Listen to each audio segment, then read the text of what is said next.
नमस्कार, भारत एक्सप्रेस देख रहे हैं आप। मैं हूं आपके साथ आकांक्षा त्रिपाठी। अक्टूबर 2025 का महीना मौसम के लिहाज से काफी सक्रिय साबित रहा है।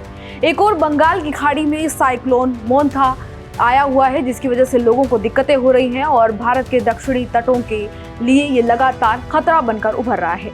वहीं दूसरी ओर अगर बात की जाए तो हेरिकेन मेलिसा अटलांटिक महासागर में कहर बरपा रहा है। दोनों ही समुद्री तूफान हैं जो कि तेज हवाओं, भारी बारिश और ऊंची समुद्री लहरों के साथ तबाही मचाते हैं। लेकिन इनमें अंतर भी है, जैसे बनने की जगह का अंतर है, नामकरण की प्रक्रिया का अंतर है, उनकी ताकत का भी अंतर है। साइक्लोन एक विशाल घूमता हुआ तूफान होता है जो कि गर्म समुद्री हवा से बनता है। यह आमतौर पर बंगाल की खाड़ी और अरब सागर जैसे क्षेत्रों में बनता है, जबकि हरिकेन अटलांटिक महासागर और पूर्वी प्रशांत में जन्म लेता है। तो ये ऐसे में इन दोनों में फर्क है। फर्क सिर्फ नाम का है। भारत और दक्षिण एशिया में से साइक्लोन, जबकि अमेरिका में से हरिकेन कहा जाता है।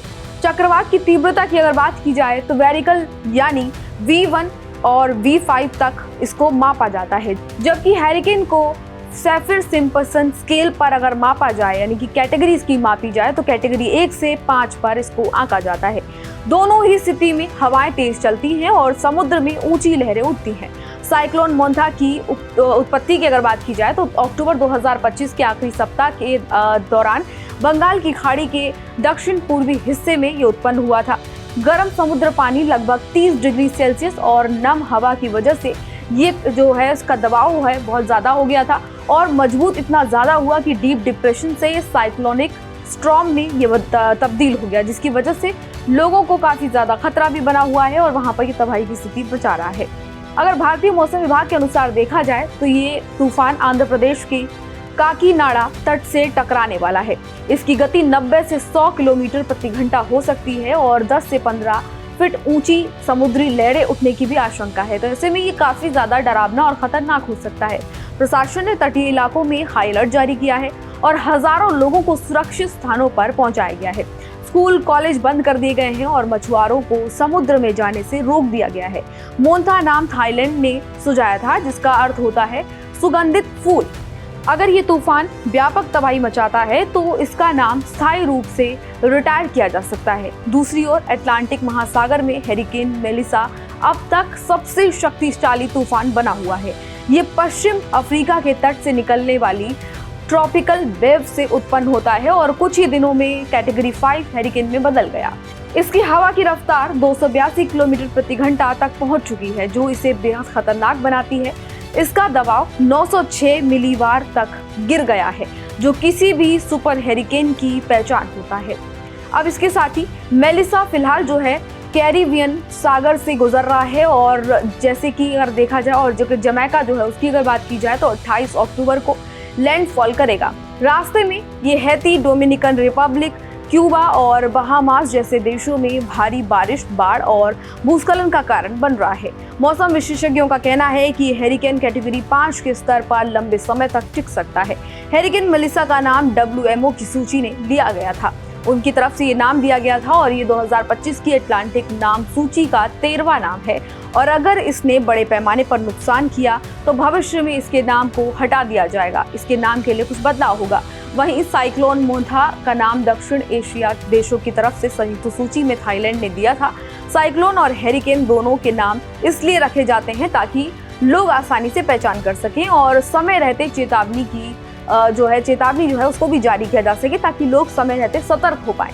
दोनों तूफानों की ताकत और प्रभाव की तुलना की अगर बात की जाए तो मोंथा की हवा की जो रफ्तार है वो लगभग 100 किलोमीटर प्रति घंटा की है, वहीं मेलिसा की रफ्तार काफी ज्यादा है और ये 282 किलोमीटर प्रति घंटा तक पहुंच गई है। मोंथा के कारण आंध्र प्रदेश, ओडिशा और छत्तीसगढ़ में भारी बारिश और बाढ़ का खतरा लगातार बना हुआ है, जबकि मेलिसा जमैका और इसके साथ ही कैरिबियन द्वीपों की अगर बात की जाए तो यहाँ पर बड़े पैमाने पर तबाही मचाने वाला है। मोंथा का संभावित नुकसान 1 से 2 बिलियन डॉलर के बीच बताया जा रहा है। वहीं मेलिसा से 50 से 100 बिलियन डॉलर तक का नुकसान होने का अनुमान है। तो ऐसे में इससे पता लगता है कि दोनों में से ज्यादा खतरनाक कौन है। साइक्लोन मोंथा और हेरिकेन मेलिसा दोनों ही इस बात का संकेत है कि जलवायु परिवर्तन और गंभीर वैश्विक चुनौती बन चुका है।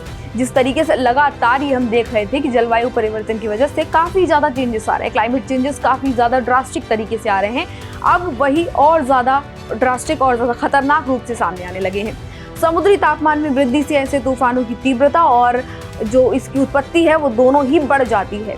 इससे निपटने का एकमात्र तरीका है समय रहते तैयारी कर लेना, चेतावनी प्रणाली को मजबूत कर लेना और पर्यावरण संरक्षण की दिशा में ठोस कदम उठाना, जो कि थोड़ा लॉन्ग टर्म पर होगा लेकिन उससे फायदा काफी ज्यादा होगा। दोनों तूफानों की अगर बात की जाए तो ये लोगों को ये जरूर याद दिलाते हैं कि पर्यावरण को कितना ज्यादा सुरक्षित रखने की जरूरत है।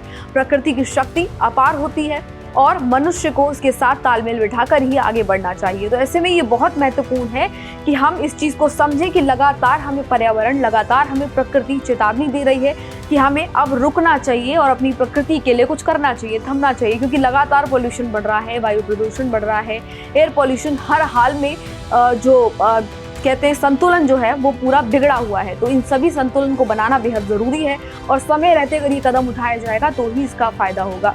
तो ऐसे में इस तूफान के बारे में पूरी हमने आपको जानकारी दी कि इससे कितना नुकसान होता है, कंपैरिजन हमने आपको बताया, और इसी तरह की तमाम और जानकारियों के लिए अपडेट्स के लिए देखते रहिए भारत एक्सप्रेस। नमस्कार।